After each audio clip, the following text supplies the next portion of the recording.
എന്താ കുഞ്ഞേ? വല്ലാത്ത തലവേദന. ഇവിടെ ഒന്ന് പൊട്ടിപ്പോകുന്ന പോലെ തോന്നുന്നു. ഈ തലവേദന വന്നാൽ ഒന്നും വായിക്കാനും നിവർത്തിയില്ല, കാണാനും നിവർത്തിയില്ല. ഇത്രയല്ലേ ഉള്ളൂ. എനിക്ക് ചില ദിവസം തല ഉണ്ടെന്നേ തോന്നാറില്ല, അത്രയ്ക്ക് വേദനയാ. അതെങ്ങനെയാ? സന്ധ്യയായി കഴിഞ്ഞാൽ അന്നിന് 3 കറ്റം കുടിക്കണം. അതിനേക്കാൾ കൂടുതൽ ഞാൻ കുടിക്കണം. പിറ്റേ ദിവസം നേരം വെളുത്താൽ എന്റെ തല കാണുകയില്ല, വേദന മാത്രം മിച്ചം. പക്ഷേ ഇതിനെ മരുന്നുണ്ട്. ഒരു 2 ഔൺസ് വെള്ളം ഒഴിക്കാതെ കണ്ണടച്ചങ്ങ് തട്ടിയാൽ മതി. ഇത് കുടിച്ചുകൊണ്ട് തലവേദന അല്ല, പിന്നെ ധാരാളം വായിച്ചതുകൊണ്ടുണ്ടായതാണ്. എങ്കിൽ മരുന്ന് വേറെ കഴിക്കണം. ഇത് വകുപ്പ് വേറെയാ. ഇത് വിദ്യാഭ്യാസവും അത് എക്സസൈസും. സാർ ചായ കുടി.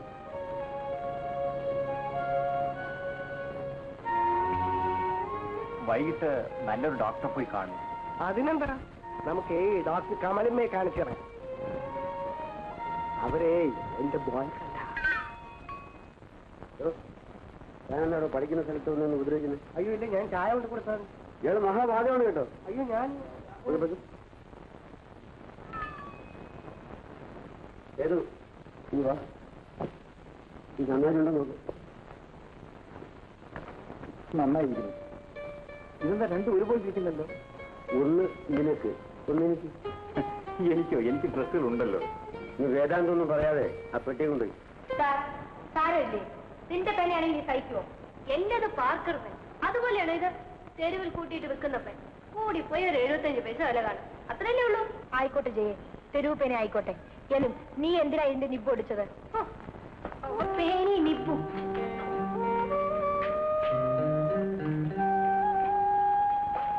ഇതാ 10 രൂപ. അതുപോലത്തെ 10 പെണ്ണ് കിട്ടും, വാങ്ങിച്ചോളണം. ഞാൻ നിന്നോട് ഭിക്ഷ ചോദിച്ചില്ല. കുറച്ചിലായിപ്പോയി. വല്ല ജന്മിയുടെ മകളല്ലേ? ജന്മിയുടെ മകള് നീയല്ലേ? ഞാൻ പാവപ്പെട്ട കൃഷിക്കാരന്റെ മകളാണെന്ന് നിനക്ക് നല്ലപോലെ അറിയാലോ. ഞാനും നീ ഒരു നാട്ടുകാരാണെന്ന് ഓർമ്മ വേണം. എന്നിട്ടാണോ ഈ ധിക്കാരം? ഇതിന്റെ പേര് ധിക്കാരം എന്നല്ല, അഭിമാനമെന്നാണ്. ജയ ഒന്ന് മനസ്സിലാക്കിയാൽ കൊള്ളാം. പണം എല്ലാത്തിനും പരിഹാരമാവില്ല. നിന്റെ ഉപദേശമൊന്നും എനിക്ക് കേൾക്കണ്ട. എന്റെ സ്റ്റാറ്റസും വിട്ട് നിന്നോട് ഒന്നിച്ച് ഈ മുറി താമസിക്കുന്ന എന്നെ തള്ളണം.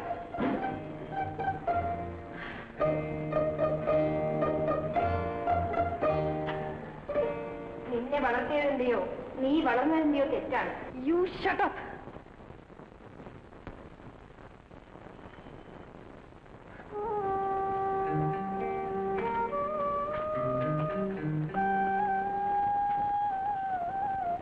എനിക്ക് ഉറങ്ങണം, എനിക്ക് പഠിക്കണം, വെളിയിൽ പോയിട്ട് പഠിക്കണം. ഉറക്കവും വെളിയിലാകാം. വാട്ട്? മനസ്സിരിക്കട്ടെ. യൂസ്ലെസ്.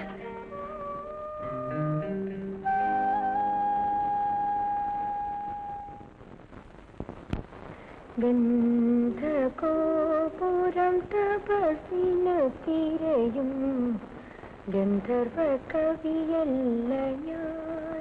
ബ്യൂട്ടിഫുൾ, മാർവലസ്, മനോഹരമായ കവിത. വയലാർ എന്ന് വെച്ചാൽ വയലാർ തന്നെ.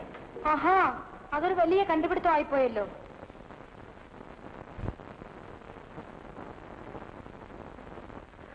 അപ്പോഴേക്ക് ഉടനെ അങ്ങ് നിർത്തിക്കളഞ്ഞു. കേൾക്കണം നിർബന്ധം ഉണ്ടെങ്കിലേ ഇങ്ങ് അടുത്ത് വരണം. ഇതാ വരാമല്ലോ, എന്നാൽ കേൾപ്പിക്കാമല്ലോ.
ഗന്ധർവകവിയല്ല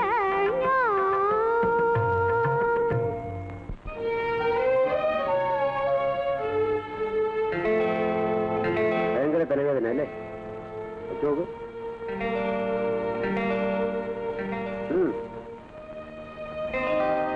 വായിക്കും. എല്ലാം കാണുന്നുണ്ടോ? കാണുന്നുണ്ടോ? എല്ലാം എല്ലാം. എന്നെ നീ കാണുന്നുണ്ടോ? കാണുന്നുണ്ട്. ഇല്ലടാ, നീ എന്നെ കണ്ടിട്ടില്ല, എന്നെ കാണുകയില്ല. ഇല്ല. ഹൃദയം കൊണ്ടേ കാണാൻ കഴിയും.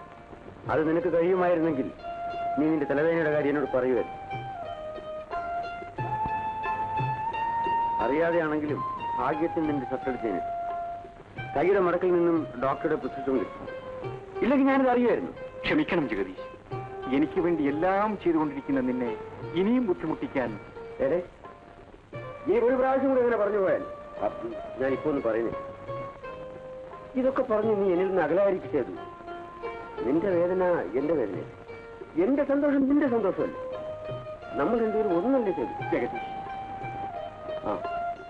ഇരുന്ന് പഠിക്കും. തലവേദന എന്ന് പറഞ്ഞിട്ട് പഠിക്കാതിരിക്കാനുണ്ട് പണി. ഇത് പഠിക്കും. ജഗദീഷ്, നീ ഇത്രയും വലിയവനാണെന്ന് ഞാൻ അറിഞ്ഞിരുന്നില്ലടാ.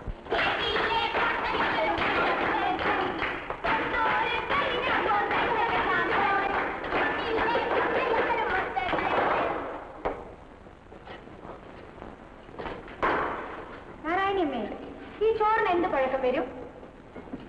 ഇതൊരു പൗരാണിക വസ്തുവാണ്. വല്ല ഗവേഷകർക്ക് അയച്ചു കൊടുക്കണം. ചോറോ അയച്ചു കിട്ടത് എങ്കിലും ഒരു നല്ല കറിയുള്ള വഴക്ക് കൂടെ നാരായണിയമ്മേ. ഞാൻ എന്ത് ചെയ്യാനാവൂ നിങ്ങളെ? മേട്രൻ പറയുന്നതല്ലേ എനിക്ക് ചെയ്യാനൊക്കൂ. ഇതെന്തോന്ന്? ഇത് സബ്ജയല്ലോ. ഒരു കാര്യം ചെയ്യാം, നമുക്ക് എല്ലാവർക്കും കൂടി താലപ്പൊലി എടുക്കുന്ന പോലെ ഇതും എടുത്തോണ്ട് മേട്രന്റെ മുറിയിലേക്ക് പോവാം. ഞാൻ മുദ്രാവാക്യം വിളിച്ചുതരാം. ഞങ്ങളെയും മനുഷ്യരെ പോലെ പരിഗണിക്കുക. ചൂട് ചോറും ചൂട് കറിയും തന്നെ തീരൂ സർക്കാരേ. എന്റെ പൊന്നു മക്കളെ, എന്നെ വരയ്ക്കല്ലേ. നിങ്ങൾ ഇവിടെ കിടന്ന് ഒച്ച ഉണ്ടാക്കിയാൽ മേട്രൻ ഓടി വരും. അവർക്ക് നിങ്ങളുടെ മുന്നിൽ നല്ല പിള്ള ചമയാൻ വേണ്ടി അവർ എന്നെ ജോലിയിൽ നിന്ന് പിരിച്ചുവിടും. ഞാൻ പിന്നെ പട്ടിണിയായി പോകും. മക്കളെ, എന്നെ ചതിക്കല്ലേ. എന്താ വേണ്ടത്? ഹിന്ദു തന്നെ പറഞ്ഞാൽ മതി. ശരി, നാരായണി അമ്മയ്ക്ക് വേണ്ടി ഇന്ന് ഞങ്ങൾ ഇത് സഹിക്കുന്നു. നാളെയും ഇതിവിടെ ആവർത്തിച്ചാൽ ഇവിടെ പ്രത്യക്ഷ സമരമായിരിക്കും. കറി വിളമ്പൂ, സാമ്പാർ ഒഴിക്കട്ടെ, എന്തെങ്കിലും ഒഴിക്കും നാരായണി അമ്മ. വിശന്നിട്ട് വയ്യ.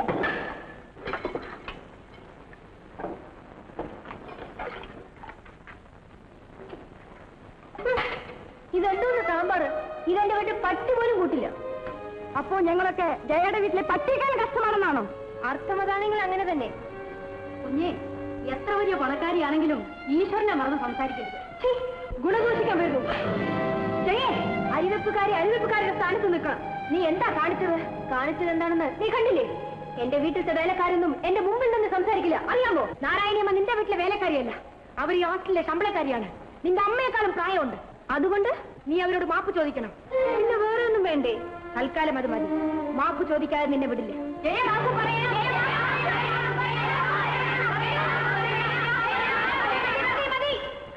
ഒന്നും വേണ്ട കുഞ്ഞുങ്ങളെ, ഞാനെല്ലാം സഹിച്ചോളാം. നാരായണമ്മ വെറുതെ ഇരിക്കും. ജയേ, നീ മാപ്പ് ചോദിക്കുന്നോ ഇല്ലേ? മതി മതി. നാരായണിയമ്മേ, എന്നോട് ക്ഷമിക്കൂ. ഓ, എല്ലാവരും ആഹാരം കഴിച്ചു.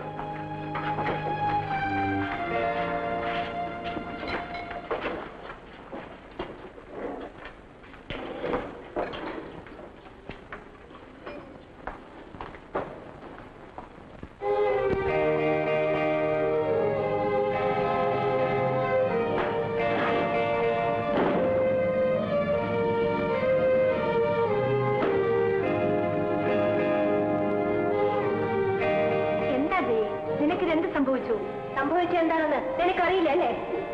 നമുക്ക് വെച്ച് വിളമ്പിത്തരുന്ന ഒരു സ്ത്രീ, പോരാത്തതിന് അവർക്ക് നമ്മുടെ അമ്മയെക്കാളും പ്രായമുണ്ട്. നീ അവരെ അടിച്ചത് മഹാപാവമല്ലേ? ആ പാവം നിനക്ക് കേൾക്കാതിരിക്കാൻ വേണ്ടിയാണ് ഞാൻ നിന്നെ നിർബന്ധിച്ച് മാപ്പ് ചോദിപ്പിച്ചത്. മതി മതി. ഇതുവരെ എന്റെ സ്റ്റാറ്റസും വിട്ട് നിന്നെ കൂടെ എന്നോട് ഒരുമിച്ച് താമസിപ്പിച്ചു. ഇനി ഒരു നിമിഷം കൂടെ അവിടെ താമസിക്കാൻ പറ്റില്ല. ജയേ, നമ്മൾ ഇങ്ങനെ പിണങ്ങി അകലാൻ പാടില്ല. അവരോട് മാപ്പ് ചോദിപ്പിച്ച് നിനക്ക് എന്തെങ്കിലും സങ്കടം ഉണ്ടെങ്കിൽ എല്ലാവരുടെയും മുമ്പിൽ വെച്ച് ഞാൻ നിന്നോട് മാപ്പ് ചോദിക്കാം. ഞാൻ തീരുമാനിച്ചാൽ അത് തീരുമാനമാണ്. ഈ അപമാനം ഞാൻ മരിക്കുന്നതുവരെ മറക്കില്ല. ഇറങ്ങി വെളിയിൽ.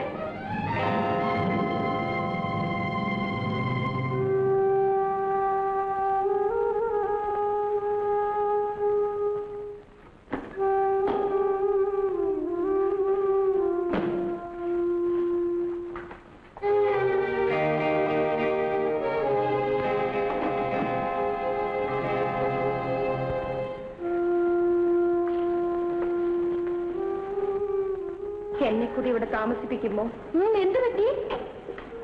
ആ മുറിയിൽ നീ പോന്നോ? പോന്നതല്ല, ജയ ഇറക്കി വിട്ടത്. എന്നാലും ജയക്ക് ഇത്ര ധിക്കാരം വരില്ലായിരുന്നു. ഇന്ദുവിന് ഇഷ്ടമാണെങ്കിൽ ഞങ്ങളുടെ കൂടെ താമസിച്ചോളൂ. എന്താ രാജമൻ?